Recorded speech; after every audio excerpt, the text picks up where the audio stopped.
former Deputy Prime Minister John Anderson. John, welcome. We're going to talk about Australia Day, but I just want to get your reaction again to this whole debate about pill testing, making illegal drugs, criminal gang-produced drugs safer, but not doing anything much to tell young people it's crackers to take them in the first place. Well, I'm with Nancy Reagan. Just say no. That's the negative. The positive is to say to young people, look, be a hero and grapple with real life, make a difference, stop trying to escape real life because it ends in tragedy. When I was in the UK for a little bit over the break, I got the sense there that there's some sort of waking up to woke, you know, that they are sort of reaching, or the argument is they're reaching peak woke, and that the real pushback from ordinary people has come about. What's your sense of it? I've thought a lot about this because you and I were in London at the same time at the ARC conference, and several people made the observation, some of them not Australians, that the first time the general population in a major Western country or a significant Western country in recent times has had to clearly send a message as to how they feel about woke was probably the Voice vote in Australia, and they overwhelmingly rejected it. And so I think there's a powerful argument. If you look at that, you look at what's happening in America now and their leading universities, as Americans realise with horror what cesspits they've become as a result of wokeism. It's an African-American term meaning, amongst other things, that you finally awaken when you understand the great problem with the world is the evil of racism. All whites are racist, but only whites are racist. So it's a divisive sort of concept in itself. And I don't think mainstream people have ever been on side with it. You've now seen that they clearly want something better. The challenge is for our leaders to provide that something better, because we're operating in an environment where so many elites lack the self-reflection and the humility to say, we shouldn't just describe those who disagree with us as deplorables. Many of these woke types who sit around their expensive suburban dinner tables decrying the deplorables and decrying people like Trump fail to understand that one way of looking at the whole Trump thing would be to say, people are saying, it's so sick, the cancer's so bad, we've got to go for really radical therapy, for chemotherapy to try and kill it. And while ever you continue to ignore that voice, you make it worse.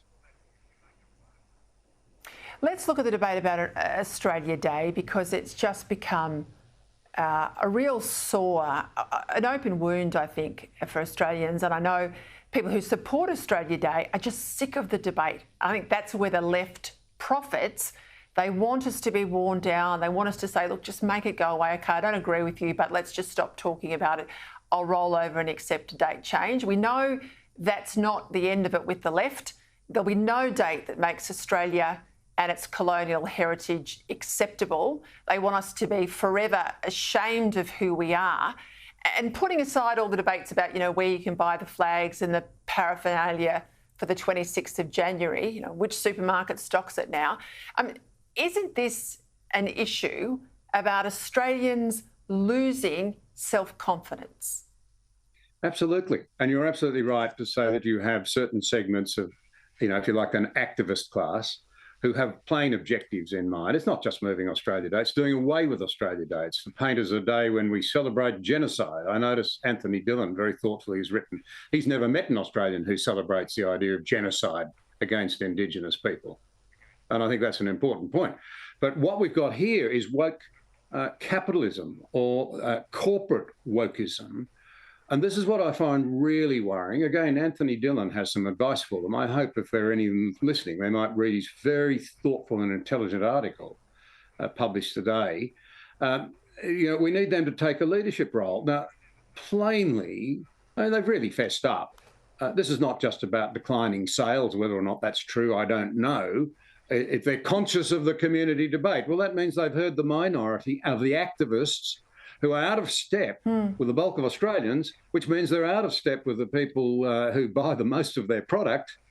And it also means that they've continued in their pride to stubbornly, many of them, not take on board the lessons from the voice. People don't want corporate leaders, big business, telling them what's right and what's wrong socially. Let people decide in the marketplace. You're right to make that point about the majority supporting Australia Day. I spoke to Daniel Wild from the IPA last night. Their polling found across the board majority support. 4 out of 5 Australians want the date to stay where it is. Only a small percentage, only really under the age of 25, had some support for a move. You've sat around a cabinet table in the Howard era. You've committed troops to war. Troops are under our flag, wearing our uniform. What worries me, when we run our country down as much as we do, when we make patriotism a dirty word, if in our future, when we look to our north with China, if in our future when the worst comes, we're called on to defend our country, who's going to do what your great-grandfather and my great-grandfather, my grandfather did, and wear the uniform, John, should we ever need it? Well, it's an incredibly important point. I'd make this observation that Victor Davis Hanson in the United States has written very extensively about this from his vast understanding of history. When a people stop believing in the well springs of their own civilization, their military capacity doesn't matter very much. They lose their way. And we need, it's not just Australia, let's be fair about this. It is the West, America, Britain, Canada, much of Europe. They've given up on an understanding of what it is that they have. And boy, will we miss it when we don't have it. And as you mentioned, those who have gone before us, I grew up with a father who'd almost lost his life in the famous Battle of El Alamein, the first turning point of the Second World War. He wasn't expected to live, literally given up for dead. But he was prepared to pay that price. And from the farm that he left, so, by the way, were 3 Aboriginal stockmen that went as well. And tragically, 2 of them didn't come back. My father nearly didn't come back.